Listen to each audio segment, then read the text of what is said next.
We're going to look at some free fall problems in this video. So for free fall problems, what we're looking at are where objects are falling from a certain height, a certain distance. When we're doing free fall problems, we're going to use our zero initial velocity equations. So that's why I have those listed here. But there's going to be a little difference from normal. If it's a free fall, our acceleration, so our A value, is going to equal gravity.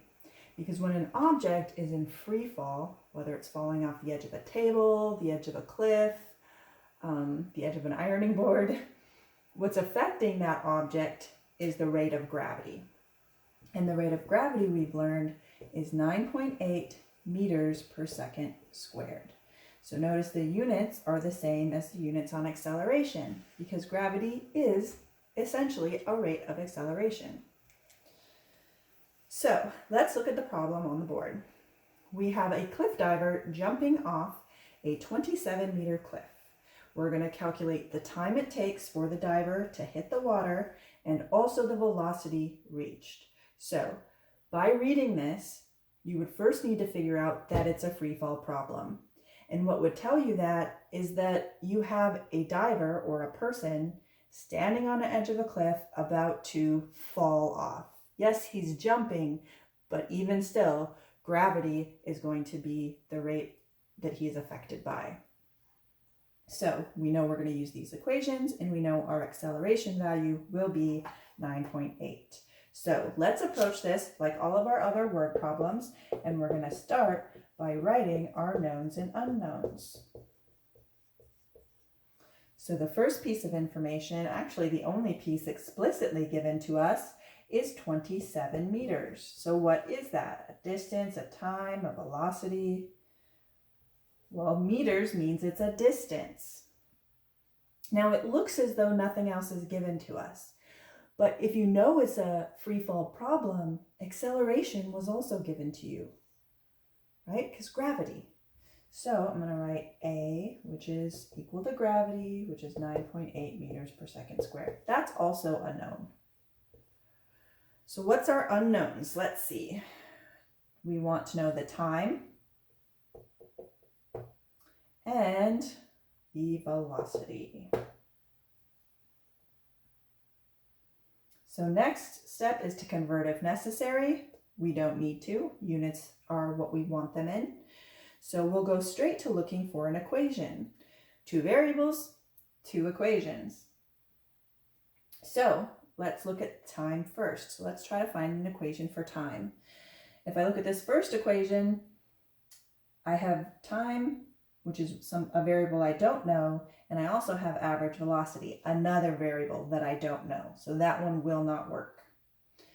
My next equation with time, acceleration, yes, I have that. Do I have velocity? No, that's an unknown. So that one won't work either. This equation is the same equation as that one, just rearranged, so I'm going to skip it.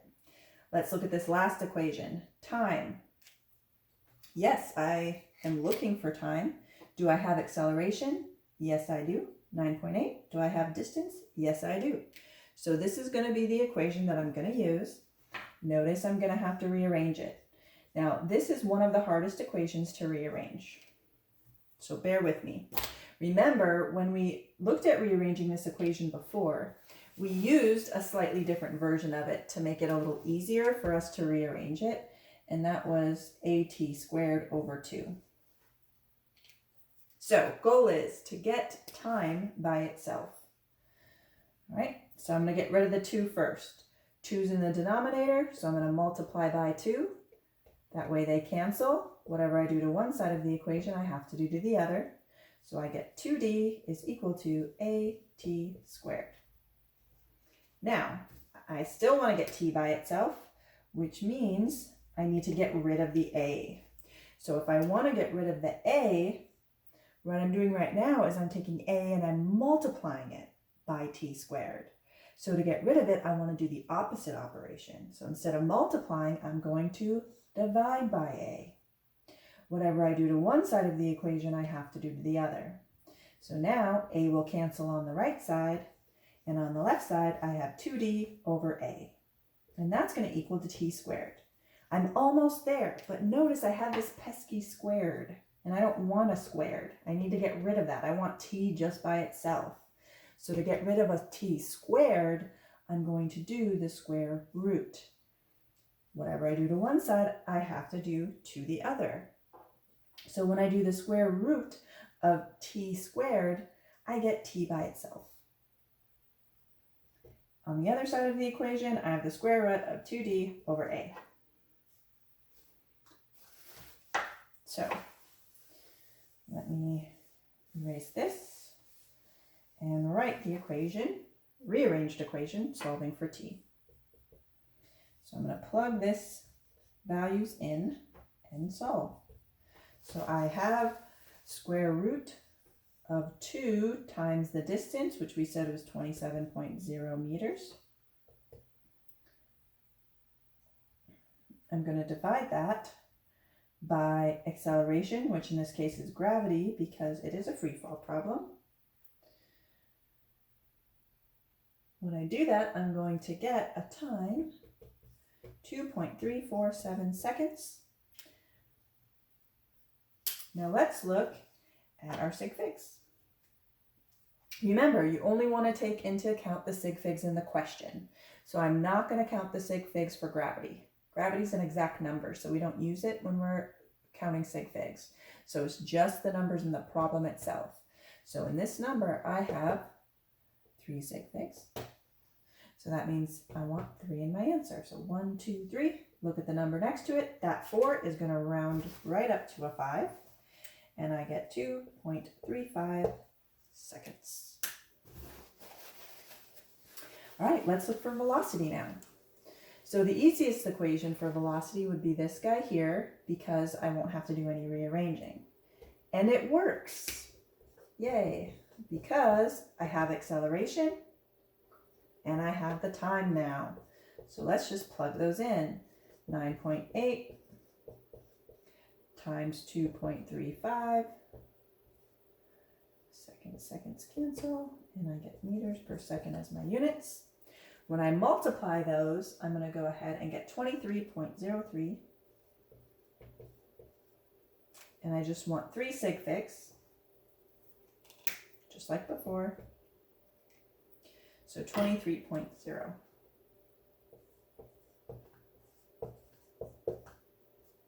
Good. Let's look at one more. All right, so in this problem, we have 2 rocks of different masses being dropped from a tall bridge and hitting the water 4.28 seconds later. Calculate the height of the bridge. So we're kind of using the knowledge that all objects fall at the same rate regardless of mass. So that's a conclusion Galileo came to.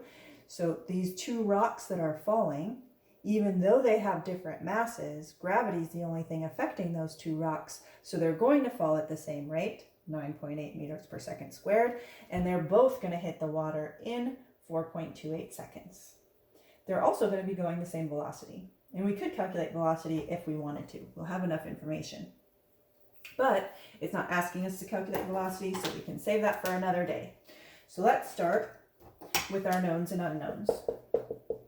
So for the knowns and unknowns, we have time, this guy here, 4.2 seconds, 28 seconds, excuse me. And I know it's a free fall problem. How do I know that? 2 rocks are being dropped, so they're in free fall, they're falling. So a free fall problem, I also know the acceleration, which is the rate of gravity. What we're solving for is height. I don't have any h's though, so what variable is equivalent to height? Distance, d. Okay. Next is to convert if necessary. Our time is in seconds, so we're good there. So we're going to go straight to solving. So we have 2 equations with distance. This top one, we need average velocity, which we do not have. So that means we have to use the bottom one. I don't even have to rearrange it. All I have to do is plug in. So I'm going to put 9.8 here. My t squared is going to be 4.28. seconds squared. Punching that into my calculator, I get 89.760 and a couple other numbers. But I need to take into account sig figs. And the only sig figs that count are the ones in the numbers given in the word problem itself. So 9.8 will not count toward sig figs. So I go to my time. I see that there are 3 sig figs given to me. So I'm going to have my answer to 3 sig figs. Look at the number next to it. That 7 is going to round up. So I get 89.8 meters. So the bridge that the person dropped those rocks from is 89.8 meters high.